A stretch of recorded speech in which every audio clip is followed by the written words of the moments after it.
अप्सरा के पुत्र ने इंद्रिवरा को राक्षस योनि से मुक्त कराया। जैसा मैं नीतू पांडे यूट्यूब चैनल पर आप सबका स्वागत करती हूँ। कथाएं बहुत बड़ी होती जाती हैं, इसलिए मैं इसे 3 भागों में बांट रही हूँ। अगला भाग कल भी मिलेगा। आज दूसरा भाग है। एक घटना और अन्य नई घटनाओं को जन्म देता है, ये बात मैंने अपनी कथाओं में हमेशा कहा है। अप्सरा का ब्राह्मण पर मोहित होना आज का भाग 2 है। मैं आपका स्वागत करती हूँ। जब अप्सरा वरुथनी ब्राह्मण पर मोहित हो गई तो ब्राह्मण ने उसके प्रेम प्रस्ताव को मना कर दिया एवं अपने घर वापस लौट गए। लेकिन अप्सरा वरुथनी आहें भरने लगी और उस विप्र ब्राह्मण को भूल नहीं पा रही थी कि कली राक्षस को, जो पहले ही अप्सरा पर आसक्त था, उसे मौका मिल गया अप्सरा वरुथनी से मिलन करने का और ब्राह्मण का वेश धारण करके वह वरुथनी से मिलाप करने लगा। जब अप्सरा गर्भवती हो गई तो कली वहां से अपने प्रदेश को लौट गया एवं अप्सरा वरुथनी ने एक सुंदर बालक को जन्म दिया जो कि दैवी गुणों वाला था। उसका नाम स्वरोचिष रखा गया। स्वरोचिष बहुत ही नर्म स्वभाव एवं शांत चित्त वाला बालक था।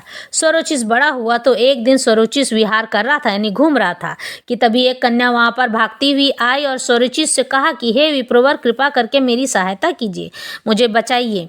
हे विप्रवर, मुझे बचाइए। तो स्वरोचिष ने कहा कि ठीक है देवी, और मेरा नाम मनोरमा है। तब मनोरमा ने अपनी कथा बताई। कहा कि हे विप्र, हम 3 कन्याएं हैं, मेरी और 2 सहेलियां हैं। हम विचरण कर रही थी कि तभी रास्ते में एक नरकंकाल से सूखे एक ब्राह्मण को हमने देखा जिसका शरीर सूखा पड़ गया था और हड्डियां दिख रही थी, कि तभी हमने उनका मजाक उड़ाया और ठहाके मारकर हंसने लगी। तो ब्राह्मण ने हमें देखकर श्राप दिया, कहा कि तेरे पीछे और मैंने धिक्कारते हुए कहा कि हे दुष्ट ब्राह्मण, तू तो शायद दुख में दुबला हुआ है, तपस्या में नहीं। ब्राह्मण का कर्तव्य है कि वह क्षमाशील हो। इतना कहने पर उस ब्राह्मण ने मेरी दोनों सहेलियों को भी कोढ़ होने का श्राप दे दिया और मेरे पीछे अब राक्षस पड़ा हुआ है।